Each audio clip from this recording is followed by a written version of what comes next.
which also then goes into a lack of consideration for interlinked issues such as environment, biodiversity, and poverty and social cohesion, culture and dignity. They play out at a household level and not at a national level. So we've got increasing levels of vulnerability at a household level, and the capacity to cope and adapt to climate change at a household level is very low because of some of these legacy issues that people are still grappling with. The other challenge that we have is because of this context where we are underdeveloped or developing nations, as the world puts it. The majority of strategies and policies that we have are focused more on economic development, because that is seen as the panacea to addressing most of the social and economic ills. But this focus, or this over focus and over emphasis on economic development, again creates trade-offs because of the limited considerations to other dimensions of society that underpin sustainable development. And again, the overemphasis on economic development creates a scenario where we've got a lot of policies and strategies that are not really tailored to local circumstances and often exclude social and environmental dimensions. And therefore, they exacerbate trade-offs instead of mitigating trade-offs. And often synergies often go unnoticed and unexplored. So it creates also this development conundrum or catch-22 situation where our pursuit for economic development is at the same time coming back and creating trade-offs that then threaten the sustainability of the very development that we are trying to make. And then the context of climate change, being there, it exacerbates a lot of the existing drivers and increases the complexity of managing the whole situation. Now, there are various proposed solutions that are there. These days, people are talking a lot about transformative adaptation, nexus smart solutions, which consider broader systemic issues. And I think this is all coming from the growing realization that climate change on its own is complex. It cuts across multiple sectors, that some of the challenges it creates or is driving are also complex and cross-sectorial, and that the current existing approaches, which are sector-based, may not be the best to deal with these complex interlinked challenges that are there. So, for example, we are now talking about leveraging Africa's geographic advantage, her natural and social capital, to promote a transition towards sustainable and resilient local food systems, focus being on local, because, as I said, a lot of these issues are happening at the local level, household level. So again, we want to start building the resilience from the bottom and coming up. And also with sustainability in mind, that is balancing the quest to increase production with environmental, economic, human health, well-being within the planetary boundaries. So whilst we have a quest to want to develop, we want to do this within the planetary boundaries without worsening or impacting the environment negatively, but actually, if possible, rehabilitating the environment in many cases. But for this to happen, it requires a clear understanding of nature's contribution to people, which we have not been able to really quantify in terms of what exactly is nature's contribution to people. And the way we have always positioned nature and the environment, it has always been sort of an impediment in terms of you can't grow there, move away from rivers, move away from wetlands and so forth, because it's always been viewed from a protectionist approach, but not from a resource approach, which has multiple benefits for people, some which are tangible, some which are intangible, such as creating a sense of place, existence, values, spirituality, tradition, culture, and all of these things contributing to people's dignity in Africa. Now, if we reposition nature and its contribution to societies, which is something that used to be there because people originally coexisted with their natural environment. The assumption is this will bring a balance or balanced economic growth with socio-political and capacity building. And this should be underpinned by good governance so that we strengthen our institutions and capacities to be able to then sustain this development.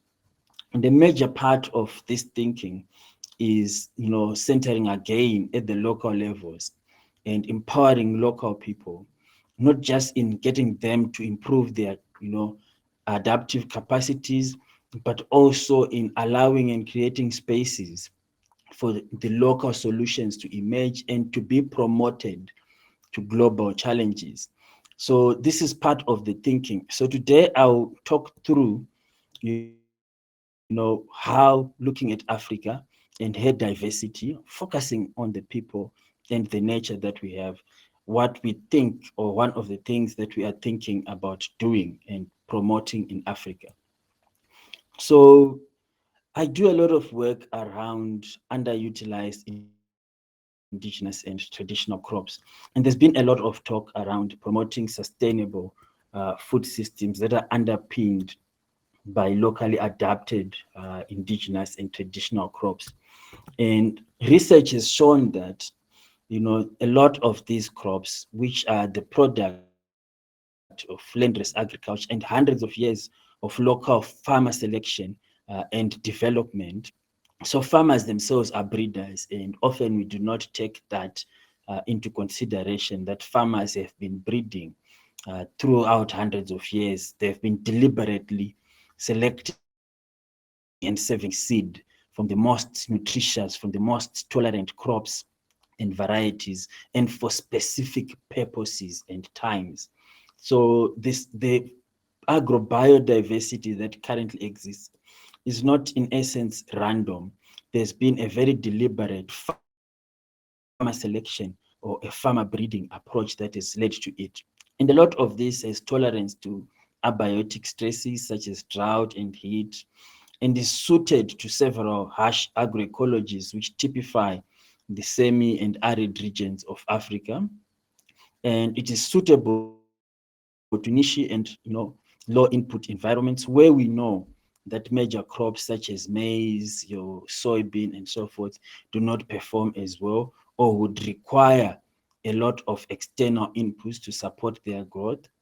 Because they already have coexisted within these environments, they require less landscape modification, which makes them ecologically sustainable options as they exert less pressure on the ecologies within which they are produced. So our assumption or our hypothesis is that African indigenous crops can support more environmentally sustainable and climate-sensitive agriculture, which is what we need under climate change. Now, tapping into this agrobiodiversity and trying to understand it a little bit more, how we have moved to where we are. Historically, we know that there were between 300 to 500,000 plant species available to humankind. 30,000 of these are known to have been edible, with 7,000 having been cultivated. So by that, you can see that a lot of plants or a lot of food was sourced from the wild. So people used to actually forage a lot. So foraging was a big thing, and cultivation was actually a smaller proportion of it. But with time, we've not only moved from those 7,000 plant species, we've moved to 20, now providing 90% of our calories. And within those 20, it's predominantly three crops that we rely on: wheat, maize, and rice. And I was participating in a presentation earlier this week where the presenters were saying, we now know for sure that in most agroecologies within Africa, where maize and wheat are being produced, the yields are going to decline, if not already declining, as agroecological zones start to shift, temperatures increase in certain areas, frost is introduced into certain zones where wheat was being grown, which were frost-free. Even in areas where we were able to grow rice, the rainfall is going to decrease. So we know for a fact that these dominant crops are not going to perform as well within those areas going into the future. We already know that within the marginal areas and low potential environments, these crops, the yield gap has already been high, and farmers have been struggling throughout the years. And what has happened with this declining or decreasing agrobiodiversity is the vulnerability within African farming systems has increased as we have lost genetic diversity, which traditionally underpinned resilience. And we are saying, how can we go back and look at these many unexploited, underutilized crops? And how can we tap into that diversity, to safeguard our food supply, our health, and the planet under climate change? Now, the importance of diversification, it's not just from, a nutrition perspective, a food security and nutrition perspective. There are also multiple core benefits related to climate and health, core benefits of, tapping into these crops. I've already alluded to the fact that several of them are drought and heat stress tolerant, and they have a lower ecological footprint. So we are expecting that they have lower water and carbon footprint for each unit of nutrient produce. So they are nutrient dense. And we talk about measuring things such as nutritional water productivity nowadays. And it's showing that per unit of water you get more nutrition out of these crops. They are climate and environmentally friendly crops, the reduction of food-related greenhouse gas emissions, and broadly speaking, when we talk about strengthening local food systems, we are also shortening the supply chains within these areas. So we are also reducing the carbon footprint of the food systems. In many instances, they require low levels of inputs such as pesticides and fertilizers, which makes them also ecologically sound. And their high adaptation reduces the likelihood of crop failure, which strengthens livelihoods in these areas. And they also represent a type of agriculture that has mostly featured women. And so there's a gendered dimension to some of these crops in terms of allowing women to become more visible as producers and also acknowledging their role as the conservators of these crops. Now, this is just giving, some of the examples of the crops that we are talking about. Your sorghum, your millets, your Bambara groundnuts, sweet potato, a whole range of legumes that we have. You've got taro that is also, an upland crop in Southern Africa. And just to take you through some of these examples of crops that have potential to be, increased or developed as climate smart crops and as, nutrient dense crops under climate change in Africa. We've got millets. It has very high nutritional value. It is tolerant to a range of stresses. It thrives in waterlogged conditions, so it makes it ideal for places, that will experience increasing flash floods, because they need to be able to tolerate the two extremes, dry periods and intermittent waterlogging. So it can grow in diverse environmental conditions.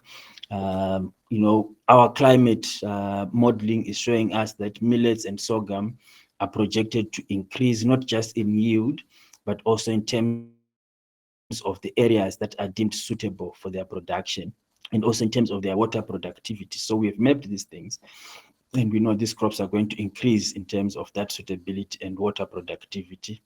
And they can become alternative cereals in semi-arid and arid areas that experience, those two extremes of drought and flash floods.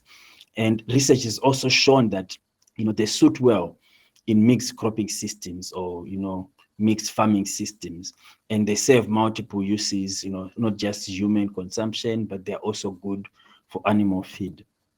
Another example similar to pearl millet is sorghum, which also has similar characteristics as millet, but it is even more advantageous because it has high drought and heat stress tolerance and very low water use. So it is very highly drought tolerant. It is a very good root system that is able to capture water even in the driest of soils. So it has enhanced soil water capture. And this makes it able to tolerate prolonged period of drought, in stressful environments. And similar to millets, it is also suitable for mixed farming systems and in semi and arid areas. Moving into the legumes, you've got Bambara groundnut, which possesses a trifecta. When we talk of drought tolerance, we usually split it into three categories of drought escape, drought avoidance, and drought tolerance. And usually crops that are deemed to be drought tolerant will possess one or two of these mechanisms, but not all three. Seldom would they have all three. Now, Bambara groundnut, one of the reasons why we're excited about it is it has all three. So it has the trifecta in terms of drought tolerance. It has very good nutritional value in terms of high protein and carbon content. Similar to the other crops, it is dual purpose. So it fits very well into the environments that we are going to be experiencing under climate change, which is low rainfall and drought prone areas, soils with low fertility. And again, it can be intercropped with some of the two cereals that I mentioned, sorghum and millets. And we've done research to actually show that within such systems, it would boost productivity in the longer term. However, some of these crops like Bambara groundnut still need to be developed further because it's not all a sweet story. That there are negative attributes such as the hard to cook trait, which means that they require longer periods of time to cook, which then creates a huge energy demand. And a lot of people in Africa are still relying on firewood biomass for energy. And that is also becoming scarce as the area with forests and so forth is reducing. So it may not be very ideal because it takes in a lot of firewood just to cook one pot.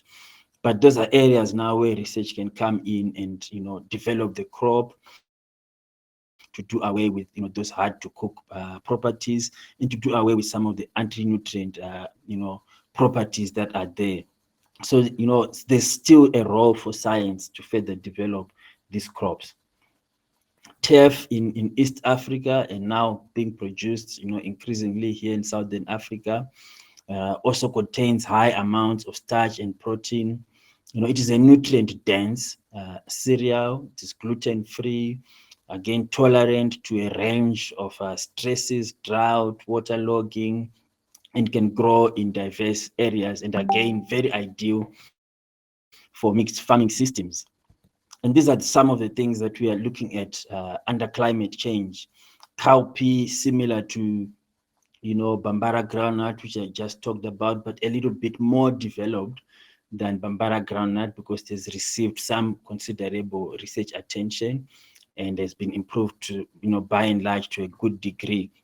So it is another option for adaptation under climate change. And there's a whole range of diversity of these cowpeas, just looking at what, I'm showing there. And a lot of farmers are still using farmer seeds and farmer varieties that they have been selecting throughout the years. And the idea is, how do we harness all of this biodiversity and mainstream it and increase the area under it, and develop it further where there is need for further development, and then also create opportunities for new value chains that can include women and youth in rural areas and address those social ills of unemployment and poverty. This is another legume again that is ideal, similar to what I've mentioned. And moving into the root and tuber crops, we've got sweet potato. This has received some, development, breeding attention, and we now have some very excellent orange flesh sweet potato varieties which have been developed, which are an excellent source of beta carotene. And they were mostly targeting vitamin D and vitamin C deficiencies, especially in young children under 5 years old. And they still possess very good drought tolerance. And it is one of those crops that rarely ever fails under drought because it has some sensitivity to frost. But under drought and waterlogging, it rarely ever fails. A farmer is ensured of some yield as opposed to no yield. It also has the benefits of, you can keep it in the ground for as long as possible and harvest it sequentially, which reduces pressure on post-harvest storage facilities, which we know we do not have a lot of that capacity in Africa. Taro, one of my favorites, again, very highly nutrient dense. And, although in most areas it is a water-loving crop, we have identified several upland varieties that have acquired drought tolerance and therefore now utilize relatively low levels of water. And it can be intercropped. For example, research is intercropped it with Bambara groundnut. So it can be intercropped with other shade tolerant crops that can grow underneath it.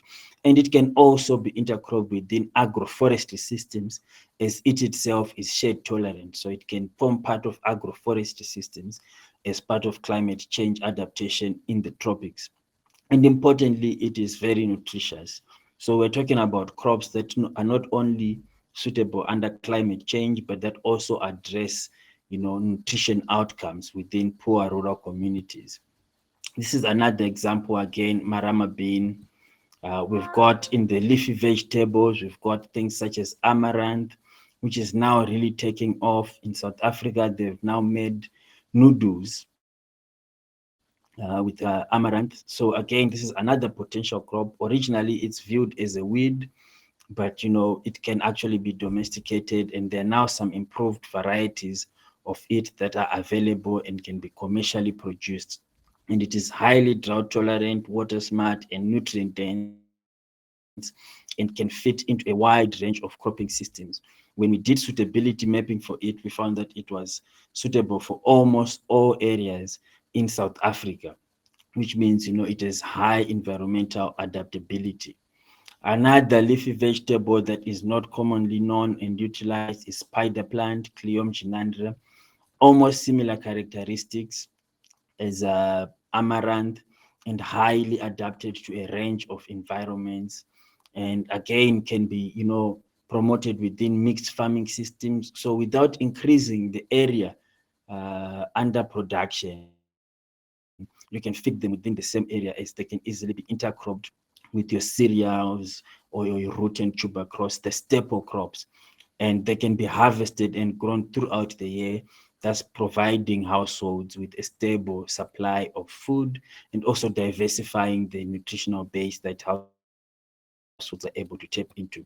This is another example, again, of a leafy vegetable crop, jute mallow, that fits that description and can be deployed. It also has medicinal properties. We're just doing some research recently looking at neglected and underutilized crops as functional medicinal crops. So we find that a lot of these crops, where they've been produced, they not only serve as food sources, but several of them also have medicinal properties that are linked to them. So they've got very diverse uses. And again, they exert very little pressure on the environment and can be fitted into almost most cropping systems that we have without the need to expand or to open up new land for production, which is one of the main drivers of climate change, especially in Southern Africa where I'm sitting. Expansion, is one of the main drivers in land use change. So here we're talking about, alternatives that will not create or add drivers in terms of land use change, but will be able to be incorporated within the existing arable land or the existing cultivated land that is under production. Another example is another leafy vegetable, nightshade, similar properties as well. A range of crops or biodiversity that is there and available to be utilized as part of developing climate change solutions that are not just nutrient smart, but also water smart, and fit within the context of what we have as Africa, homegrown solutions to Africa by African people and by African farmers. about, recently what we have seen in terms of, the COVID-19 pandemic, climate change and sustainable development. When COVID came in, it really disrupted global food supply chains. And it also exacerbated existing fragilities in terms of food and nutrition security and exposed in terms of our spatial planning and development. Because where most people reside, either in rural areas or townships, they live far from markets. So one of the things that immediately suffered was people's access to food. So for example, in Southern Africa, where I'm located, what immediately became a major problem was food security during the initial hard lockdowns. So again, this is where we're talking about the need to strengthen local food systems and local food supply chains within these places, which have shorter supply chains that are more resilient to systematic perturbations. And that also support, the focus of the SDGs in terms of people, planet, peace, and prosperity. And, speaking into the realm of improving human health and well-being. So they're speaking to multiple objectives. And what does it mean for Africa's development? In terms of what we've already seen with what has happened with COVID, is development assistance, has declined as money has been reallocated to COVID and other things. It's only recently, at the UNFSS and at COP26 that new pledges were made to address issues of climate change and strengthen food systems. But in the interim, there were huge budget cuts in terms of food and nutrition security as budgets moved to health. And this left again the poor and vulnerable exposed to massive hunger. And we had massive crop failures, during those times as people were unable to either harvest their crop or take their crop to the market and so forth. So we need to have homegrown solutions to climate change adaptation in Africa. And what we are saying is that some of the initiatives that can be taken to address climate change, hunger, and malnutrition and poverty in Africa is looking at, what do we have as a people in terms of our own resilience, in terms of the agrobiodiversity. And Africa is sitting on a rich treasure trove of, agrobiodiversity. Several of the mega diverse countries are sitting, are located within Africa. And that is a resource on its own that we can leverage Africa's development and Africa's approach to climate change adaptation on. So by way of conclusion, the decline in species, as I mentioned earlier, and associated knowledge and the climate crisis that we are looking at calls for a different approach to how we are going to deal with climate change in Africa. And we are saying that we need to have locally grown solutions that tap into locally available resources, looking at our locally available germplasm in our agrobiodiversity, our locally available knowledge systems in terms of the indigenous people and the knowledge that they have, and again our environment and how we can harness those things to turn challenges into opportunities and to actually begin a new agricultural revolution in Africa that is actually based on Africa's strengths and positions Africa at an advantage to actually ride the climate change threat. Of course, a major part of this reform agenda that has to happen in Africa has to be informed by a relevance of context. And as I said at the beginning of the presentation, that one of the challenges that we've had is the matter that Africa has not been setting the agenda for itself for a very long time. So the people who set the agenda are mostly not located in Africa. And even when they are located in Africa, they are not listening to the people at the local levels. So there is usually then a lack of relevance of context, which is why certain things, despite numerous interventions, hunger persists, if not increasing, and crop failure in the youth gap continues to widen, and Africa has not benefited from, the first green revolution.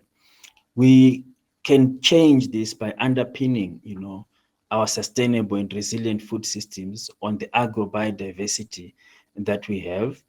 Many African indigenous crops and fruit trees are climate resilient and nutrient dense, and this can actually support the creation of new value chains where there are less barriers to entry and where unemployed women and youth can be, encouraged to participate in and address issues of poverty and unemployment, and give people, when empowered them, autonomous pathways out of poverty other than aid and, direct subsidies. We need to showcase and value indigenous knowledge, as I emphasized in the beginning, to say that this biodiversity that we have and that we are speaking of, it is not accidental. It is there because farmers, mostly women, have for years been conserving and keeping these seeds, recycling them, picking the best ones, the ones that make the best food for their children, the ones that keep longer, that don't get rotten quickly. A lot of thought and deliberate effort has gone into that. And we need to find ways of valuing this indigenous knowledge and tapping into, in terms of how do we develop the expertise of local people, is one of the solutions to modern, challenges such as climate change. We also need to understand that we are on a developmental agenda, and that issues of economic development will always be there in the room with us. So how do we position climate change within the realm of sustainable development and leverage, African resources and African people and capacity to be able to ride this wave and still achieve our sustainable development goals and outcomes, and broaden the scope of climate change adaptation to have a people-centric approach where it is restorative in terms of justice. We include equity and inclusion. I was talking about new value chains that allow for broader participation of women and youth. So we're talking about inclusion and equity, and that's valuing people's knowledge system, their indigenous knowledge, valuing their resources that they've always had, which is their crops, and supporting them in terms of developing local solutions to modern climate, to modern challenges, empowers them and restores a sense of dignity in terms of these communities. And that when we bring all of these things together, which is an integrated approach to sustainable and resilient food systems, we can develop a fit for purpose, equitable, sustainable, and healthy African food system that will be able to deliver to Africa and their people under climate change. Thank you very much. That brings me to the end of my presentation. Thank you very much, Professor Tafadzwanashe Mabhaudhi, for this really fascinating keynote. I've seen very many positive reactions and thumbs up. They're still coming, and some applause. So I think that people really enjoyed your talk. There's also someone asking if you would be willing to share your PowerPoint presentation for further reference and discussion. So that would be very nice if you would like to do that. People are still welcomed to put questions in the chat. But there is already one question, and we have now time for a short round of questions and answers. There is a question by Dr. Daniel Oshochinemi, and the question is there actually sufficient data to quantify the impact of climate change in Africa? And he's supposing that this is not the case and asking what tools are actually used to determine this impact. Okay, thanks. So, well, Africa is a data scarce or a data poor region. So that is one thing that we all know. So, but there are tools that are becoming available and that have become available in recent years to start assessing the impact of climate change. Of course, what we have not really assessed is the impact on communities and people. we've been able to assess the impact, especially on biophysical systems. So we are able to model climate change impacts on water and understand that, water is going to become less available at a catchment level downstream. This is what is going to happen. And, we can expand that then into the land use at a catchment level to understand that. So the impacts on existing land uses, would go this way. That can be modeled through agrohydrological models. We can do impact modeling or, combining GCM data and crop models to assess climate change impacts on crops, which is some of the information that I was talking about, where we can tell that, yields for crop X are going to decline over, the future. Yields for this crop are going to increase. And when we scale that up and, add spatial capabilities, we can map those changes over time and see how production areas or crop suitability is going to shift over time. So those tools are available. But the greatest challenge has always been in terms of linking the biophysical to the human and the health issues, which is where the delivery actually is. And that is where impact, actually resides in people, ecosystems, and health. Thank you very much. I see that there is another question from Femke Ouwelaert, and she is saying that she found it a very interesting presentation, and she is asking if potato is being produced a lot in Africa, if that is correct, this interpretation. And she's also asking, do you believe that this crop has a potential of being a stable crop considering climate change? I'm not sure which potato she's asking. Is it the Irish potato or sweet potato? She has written the exact names: Solanum tuberosum. Solanum I'm not an tuberosum. expert. Sorry.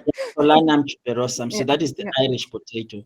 So yes, Irish potato is produced on a large scale in Africa, mostly at an for industrial purposes and processing. It is not really produced by smallholder farmers because of the difficulties in producing it. One, you need to produce it under irrigation. Two, it is very sensitive to diseases such as blight, and the level of control that you have to be able to achieve good yields is unrealistic at the smallholder farming level. So you don't find a lot of smallholder farmers producing it, but commercial farmers producing it. It has high water requirement, so it requires significant amounts of water to be able to get reasonable yields out of it, compared to other alternative root crops that can be produced using less amount of water, but with relatively the same or higher amounts of starch, but also possessing other nutrients other than just starch, which you find in the Irish potato. Thank you. I will take perhaps first a question related to this question. Someone is asking if you see transformation technologies for sweet potato. So this is really related to this previous question, of course. So sweet potato has received some very good attention. Like I mentioned, we've had breeding interventions that have improved it. So you now have, the orange flesh sweet potato varieties. The uptake and response has been very good in terms of people actually utilizing it and benefiting from the improved nutrition in it. In terms of, there's also been technologies to process it, agro-processing technologies to add value to it. And again, that has broadened and made it a more useful crop. So the uptake and the response so far from like the orange flesh sweet potato has been encouraging. And you now find in several upmarket restaurants, you actually find, instead of French fries, they can give you an option for sweet potato fries and so forth. So it's moving up. It's one of those exciting crops that is being developed. Yeah, yes, exactly. That's nice to hear. I have also a question from someone with a family name Leeuwenburg, but I can't see the full name. And that person is asking, how do you assess the role of the Food and Agriculture Organization and the United Nations? And I can perhaps couple that to the next question by Elia Mancini, because that person is asking, in this complicated scenario, which could be the role of international cooperation in agriculture? And agricultural fields in Africa. So I think they're a bit related, these two questions. Okay, so I think that the role of those institutions is mainly in democratizing the food systems. So like you look at the UN and you look at the FAO, they set policy around the food system and how it is governed. You look at the corporate world, they drive demand in terms of what they are willing to purchase from farmers and also what they are willing to invest into in terms of further development. So the crops that we now have, that narrowing that we have, that was a combination of policy and corporates, having a deliberate agenda and focus to say we are going to focus on these crops and develop them. Because at that time it made the most sense. They increased the yields, it increased productivity. You had more people moving away from rural areas into cities. So you needed crops that could produce more food to feed people in the cities and so forth. Now we are past that. We are now wanting to address issues of nutrition, issues of health, issues of sustainability. So they have a role again, in changing that agenda from an investment perspective and where they direct their funds to, and also where they leverage their support from a UN and FAO perspective. And that will change, the profile of these crops as well as the status of African farmers. Yeah, we're also getting some reactions in the chat. Someone is saying, I'm glad to know that the majority of these crops are common throughout Africa. That is therefore a very good basis for acceptance, culture, and adaptation to climate change. And another one is saying fighting climate change should be our prioritized agenda rather than looking for climate resilient crops. So there are a lot of reactions. I'm now taking a question by Nyanchama Okemwa, and she's saying that Africa is certainly a data impoverished field in a very scientific Eurocentric sense of the word. But she's also asking that arguing that there is a wealth of untapped indigenous knowledge, as you said, that is not yet fully taken into account. And she's asking to what extent this local knowledge resources are taken into account in these analyses of critical climate change. Okay, so I'll answer the first comment that you made about fighting climate change and climate resilient crops, and then move into the one on local indigenous knowledge systems. So I think we need to be practical. Fighting climate change remains a priority. And for as long as we are alive in our generation, it is one of the causes that we must identify with and fight for. At the same time, when we talk of climate change, we should not talk of it as something that is going to happen, that we need to fight away and fight off. What we are fighting is, reducing the scale of the impact of climate change. To say if we work hard enough and reduce our emissions, it will not be so bad. If we don't, it will actually be this bad. So that is the fight in terms of climate change. The reality is it's already happening, and there are people residing in environments who are already being affected, who are already suffering from the impact of climate change. And these people need to be supported to adapt to this climate change. So we have to have a dual approach where we are fighting and mitigating climate change. But in Africa, by and large, the fight is about adapting to it because it's already ongoing. We have communities that are ill-equipped to deal with the impacts. and they need to be supported. Climate resilient crops on their own are just part of a solution. It's a systemic issue. It needs broad participation and transformation of the broader system for it to work. So that's the one part. In terms of local knowledge systems, part of the transformation that I was talking about is moving more away from, the current paradigms of research and how local knowledge system is recognized and valued. The main difference between science and indigenous knowledge is science can be found in a book, and indigenous knowledge, you can't find it in a book. You have to go to certain people who have it and they'll give it to you. The advantage of indigenous knowledge over science is indigenous knowledge is therefore dynamic. Books don't update as fast as local knowledge systems do. So local knowledge systems are actually highly adaptive because they are continuously evolving. Books, you have to wait until there's the next edition and the next edition and so forth. But now, how do we take this local knowledge now and combine it with science? That is always the hard question.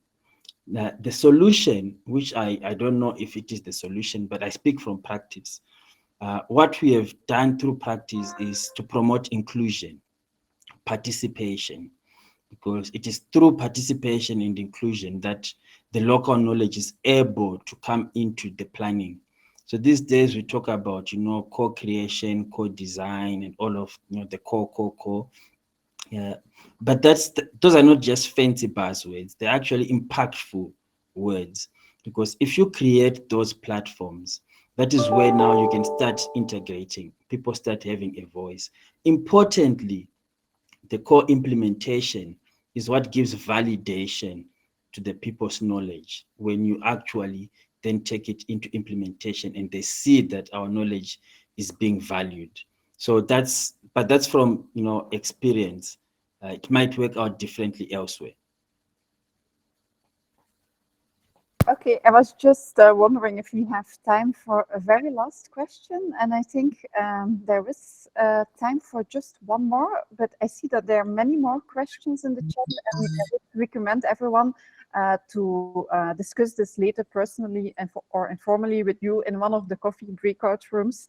But the last question that I will be taking is from Mathilde Azongcho, and she is saying that considering that maize is a staple food for most of Africa, what is the future of its production in Africa? And what are the interventions to ensure its sustainability under future climate change worst case scenarios? So this is a last question for you. Okay. What is important to know is that maize is new to Africa. It was not always there. Before there was maize, people were eating sorghum, millets, and a whole lot of other grains. And then maize came in, it was introduced, and then it was supported. And that is how it gradually replaced a lot of these, African traditional crops.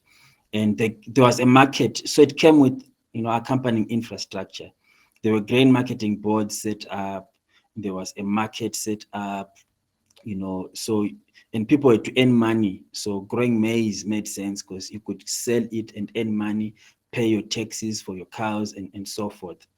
So in a similar fashion, we have to start thinking about supporting these other crops, creating that same environment where we create the necessary infrastructure, the markets, to encourage, because we have to create the demand side to stimulate, the supply side. So if we get the demand side right, we'll stimulate supply. And, I always say farmers are also scientists, they experiment.